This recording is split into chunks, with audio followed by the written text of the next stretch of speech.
Thank you, Mr. Chairman. My amendment would repair the unwarranted attack on the National Science Foundation's research in social, behavioral, and economic sciences, as well as geosciences. The First Act cuts these programs without explanation in the current fiscal year. The amendment will not increase NSF's overall spending levels. It will not eliminate the inappropriate authorization by directorate.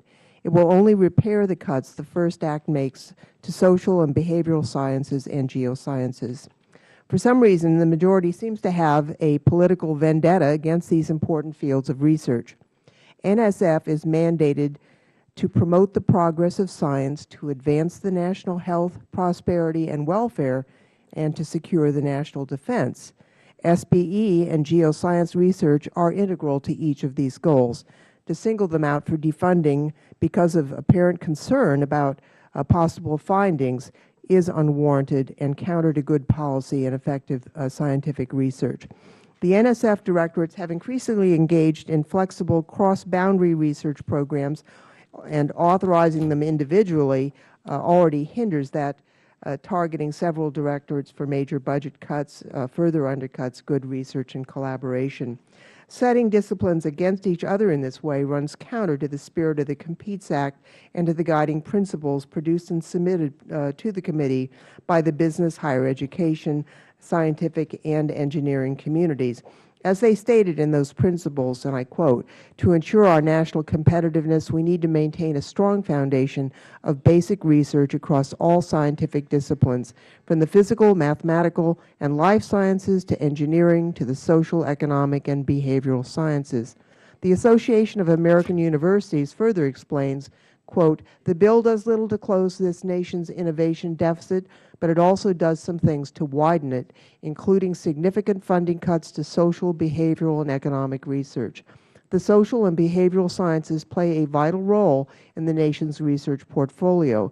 They contribute significantly to understanding and solving the nation's economic, health, and security challenges, and they increase the efficiency and efficacy of the cures, technologies, and discoveries made in other disciplines.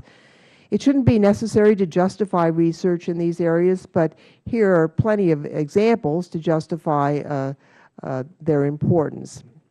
SBE research led to Geographic Information Systems, or GIS, which brought us into a new era of map making, allowing a geographic understanding of the physical world, human actions, natural phenomena, and interactions between them.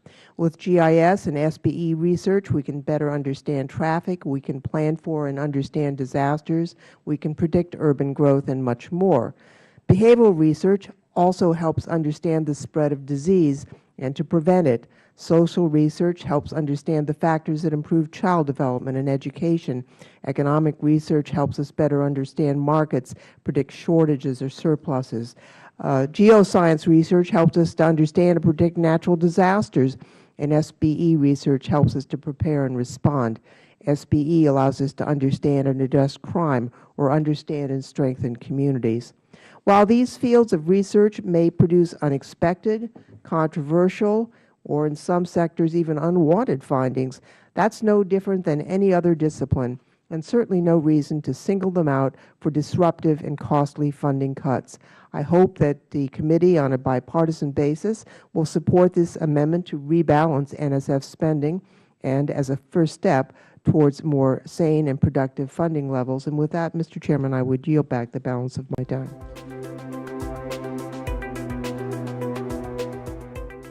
I just want to briefly say that I concur with Ms. Lofgren on this issue, as I mentioned in my opening statement, and I think it's the better way that for us to go if we are going to put these funding levels on, which I really don't support. We'll have further amendments on that, but I just want to ask all my colleagues to support Ms. Lofgren's amendment.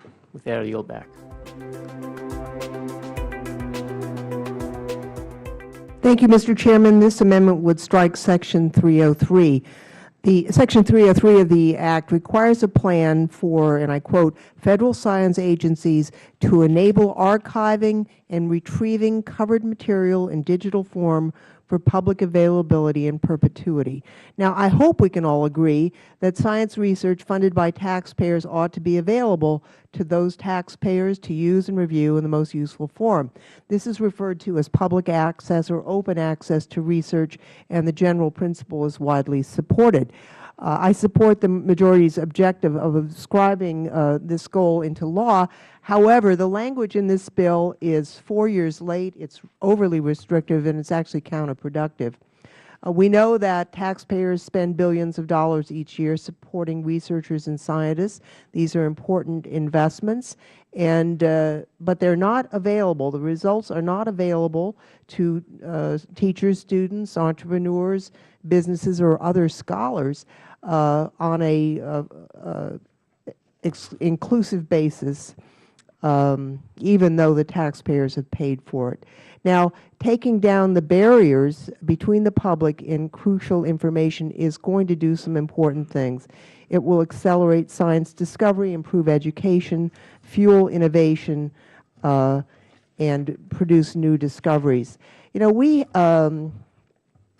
the late Aaron Swartz, a year ago January, lost his life after being basically hounded by the U.S. Attorney in Boston for an act of civil disobedience at MIT, drawing attention to the fact that science research that we've paid for was being walled off from the public. Following that tragedy, We the People petition was filed, and Americans responded. And following that, the Office of Science and Technology Policy issued a directive to all Federal agencies, and we're now awaiting the final response of those agencies. But we are well along in making science research that we Americans have paid for available. What this bill would do would be actually backtrack on where we've gotten. There's no necessity to start over. We're well into this process, and to start over, as this bill would do, would actually, I think, just be a sellout to the big publishers. We had a hearing in the Judiciary Committee in the last Congress, and actually one in this committee in the last Congress, that really shows what a scam this is. The big publishing companies pay a pittance to science or nonprofits to organize the peer review. The peer reviewers, the scientists, aren't paid anything.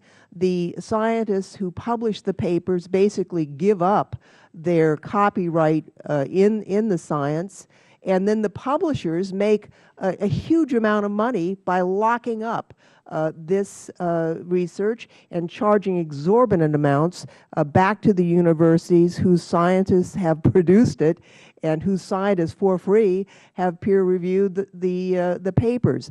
We need to break this up. We need to make sure that the taxpayers get what they've paid for and that scientists can get quick access. I will say that the OSTP is making a major step forward. It is about disclosing it in a year. NIH has done this, and it's worked reasonably well. There are many in the science community who think that that is too conservative, that the 12 months should be greatly accelerated, even to be real time. But what we don't need to do, what stakeholders know we don't need to do, is to start the process over. We have had the big content publishers in on this. They have not overtly disagreed with the process. This bill is a step backward in making research available to the science community. I think it is very misguided, and I hope that we can stand up for taxpayers and against special interests and approve this amendment. And with that, Mr. Chairman, I would yield back.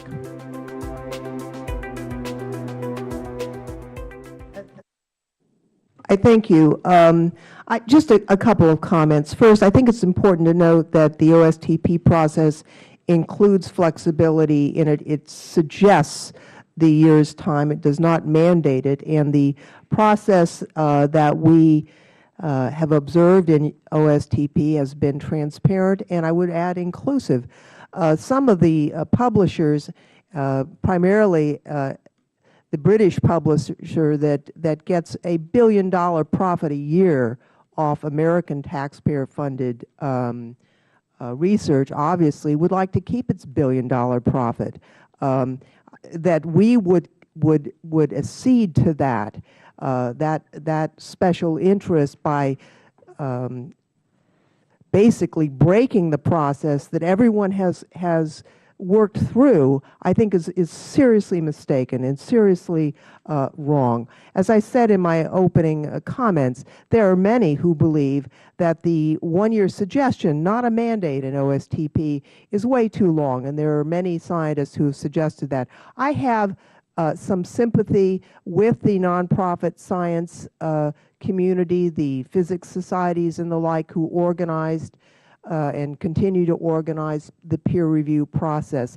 But they are, in my judgment, being fronted and used by the real parties in interest, which are the publishers that have taken and profited from the research. And at one time when before the digital world, maybe there was some rationale in terms of the printing up and the like, but that day is far beyond us, and we do need to come up with a way to support financially the nonprofit societies that play a key role. I don't think there's any disagreement there, and it's certainly something that we should pay attention to. But to allow the for-profits who've been invited into the OSTP process and who've worked through to kind of short-circuit that, come to the Congress and get a payoff, I think is terribly wrong, terribly mistaken, and I would thank Mr. Peters for yielding, and I yield back to him.